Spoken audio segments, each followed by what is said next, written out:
हम लोग सीखेंगे कि किस प्रकार से हम लोग बैक डेट में हमारा स्क्रीनिंग का और सी बैक का डेटा जो है वो सेव कर सकते हैं।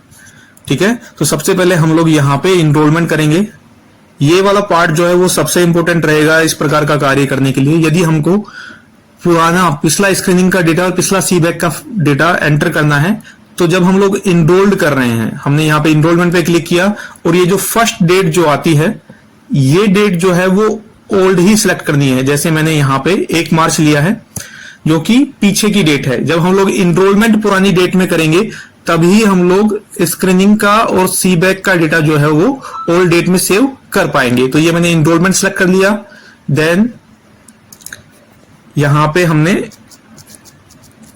Data put on number put on किया व्यक्ति का, इनरोल मैन्युअली पे क्लिक किया, नाम यहां पे डाला, जेंडर, ये इनरोलमेंट का कार्य आप सभी लोग काफी लंबे समय से कर रहे हैं।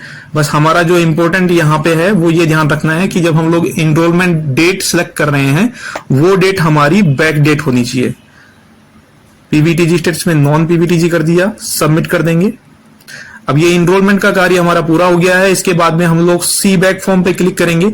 अब जब सी बैक फॉर्म पे क्लिक करेंगे तो यहां पे जब हम लोग डेट चूज करने जाएंगे तो हमें 90 दिन पुरानी डेट जो है वो यहां पे अवेलेबल हो जाएगी। जैसे मुझे यहां पे 10 मार्च की तारीख अवेलेबल हो रही है, मैं सिलेक्ट कर लूंगा।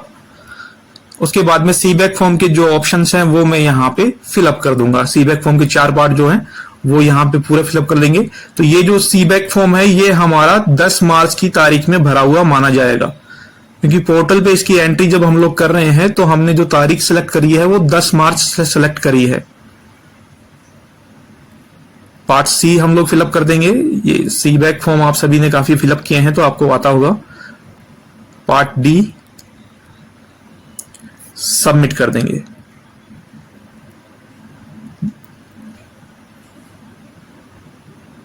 ठीक है, अब उसके बाद में हम लोग स्क्रीनिंग पे आते हैं। स्क्रीनिंग में भी सेम प्रोसेस रहेगा हमारा। हम लोग 90 दिन पुरानी जो तारीख है वो हमको यहां पे अवेलेबल रहेगी, उसको हम लोग चूज करेंगे। 10 मार्च,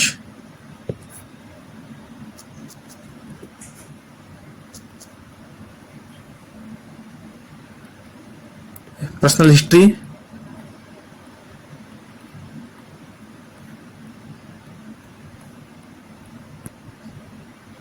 देन हाइपरटेंशन स्क्रीनिंग।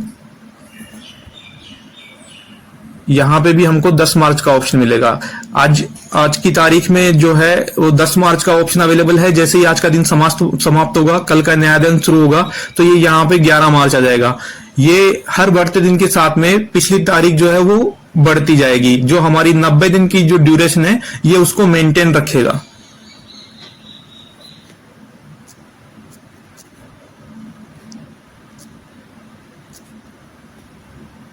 रेफर करना पड़ेगा।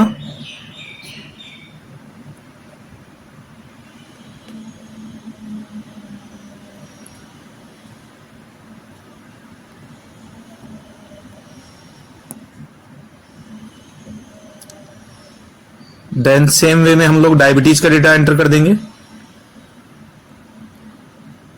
डेट चूज करते समय हमें सावधानी बरतनी है। जब हम लोग दिनांक सेलेक्ट कर रहे हैं, डेट चूज कर रहे हैं, तो हमारे पास में यहाँ पे कौन सी तारीख अवेलेबल है, जिस तारीख में हम लोग पुरानी डेट में डेटा सेव करना चाहते हैं वही तारीख हमको यहाँ पे सेलेक्ट करनी है।